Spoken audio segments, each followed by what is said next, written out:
Hi guys, how are you? I hope all of you are doing well. आज की इस video में हम यूज टू को डिस्कस करेंगे। प्रीवियस वीडियो में हमने ought to को डिस्कस किया था। अगर आपने वो वीडियो नहीं देखी तो आप ऊपर आई के बटन पर क्लिक करके वो वीडियो देख सकते हैं। यूज टू को यूज करने के दो स्ट्रक्चर हैं। एक है subject plus use two plus verb की फर्स्ट फॉर्म और लास्ट में ऑब्जेक्ट, यानी कि सब्जेक्ट के फौरन बाद यूज टू का हम यूज करते हैं। और दूसरे स्ट्रक्चर में हम सब्जेक्ट के बाद इज, एम, आर या वाज वर वगैरह का यूज करते हैं। आज हम स्ट्रक्चर नंबर 1 को फॉलो करेंगे। चलिए स्टार्ट करते हैं। यूज टू का पहला यूज है कि हम इसे पास्ट की हैबिट के लिए यूज करते हैं। पास्ट एक्शन में आप यूज टू की जगह वुड का भी यूज कर सकते हैं। पहले इसका स्ट्रक्चर देख लेते हैं। Subject plus use two plus verb की फर्स्ट फॉर्म प्लस ऑब्जेक्ट। चलिए अब इसकी एग्जाम्पल देख लेते हैं। जब मैं 9th क्लास में था तो मैं हॉकी खेला करता था। तो कैसे इसको ट्रांसलेट करेंगे?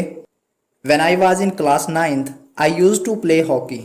अब आप हॉकी पास्ट में सिर्फ एक दिन नहीं खेले बल्कि आप तकरीबन रोज ही खेला करते थे। ये आपकी हैबिट थी। आप यहाँ पर वुड का यूज भी कर सकते हैं, जैसे When I was in class 9th, I would play hockey.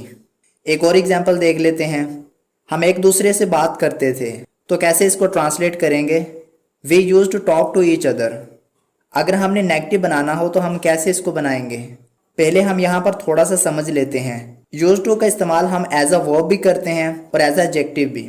ये जो यूज टू हम इस्तेमाल करते हैं जिसके बाद सिर्फ वर्ब की फर्स्ट फॉर्म यूज करते हैं, तो इस यूज टू को हम यूज टू भी लिखते हैं अगर ज़रूरत पड़े तो, यानी इसमें चेंज हो सकता है। और जब हम इज, एम, आर, वाज वगैरह का यूज़ करेंगे तो फिर इसमें कोई चेंजिंग नहीं होगी।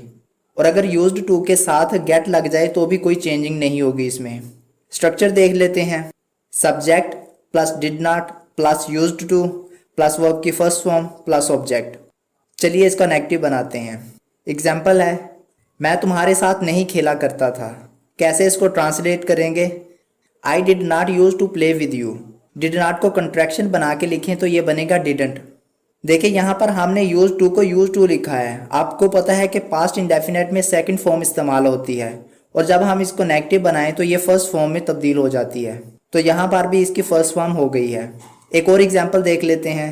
हम एक दूसरे से बात नहीं करते थे। कैसे बनाएंगे इसको? We didn't use to talk to each other. अगर सवालिया बनाना हो तो डिड शुरू में आ जाएगा। चलिए अब हम देखते हैं यूज टू बी को। Use to be state of being को दिखाता है। स्टेट ऑफ बीइंग क्या होता है? जैसे कि मैं अच्छा हूँ, बुरा हूँ, काला हूँ, गोरा हूँ, लंबा हूँ, मोटा हूँ वगैरह वगैरह। इस सिचुएशन में हम यूज टू बी की जगह वुड इस्तेमाल नहीं कर सकते। हम वुड को सिर्फ एक्शन के लिए यूज कर सकते हैं, पोजेशन या स्टेट ऑफ बीइंग के लिए यूज नहीं कर सकते।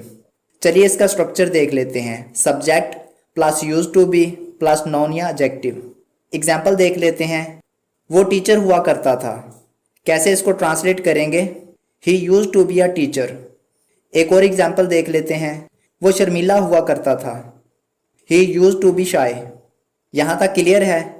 चलिए अब हम देखते हैं यूज टू को पोजेशन के लिए कैसे यूज करते हैं। पोजेशन के लिए हम यूज टू के साथ हैव लगा देंगे। यहाँ पोजेशन की बात हो रही है कि पास्ट में कुछ हुआ करता था। चलिए स्ट्रक्चर देख लेते हैं। Subject plus use to have plus noun या एडजेक्टिव। चलिए अब इसकी एग्जाम्पल देख लेते हैं। मेरे पास बहुत सारे दोस्त हुआ करते थे। तो दोस्त कब हुआ करते थे? पास्ट में हुआ करते थे। कैसे इसको ट्रांसलेट करेंगे? I used to have many friends. Part 1 complete हो गया है। प्रैक्टिस के लिए हर टॉपिक की दो एग्जाम्पल कमेंट सेक्शन में लिखिए। नेक्स्ट वीडियो में हम पार्ट 2 को डिस्कस करेंगे। आई होप ये वीडियो आपके लिए हेल्पफुल साबित हुई होगी। अगर ये वीडियो आपके लिए हेल्पफुल साबित हुई है तो वीडियो को लाइक और शेयर जरूर कर दें और इसी तरह की नॉलेजेबल वीडियोस के लिए हमारे चैनल को सब्सक्राइब कर दें और साथ में बेल आइकन को भी प्रेस कर दें ताकि हमारी हर नई आने वाली वीडियो आप तक आसानी के साथ पहुंच सके। मिलते हैं नेक्स्ट वीडियो में, तब तक अपना ख्याल रखिएगा। अल्लाह हाफिज़।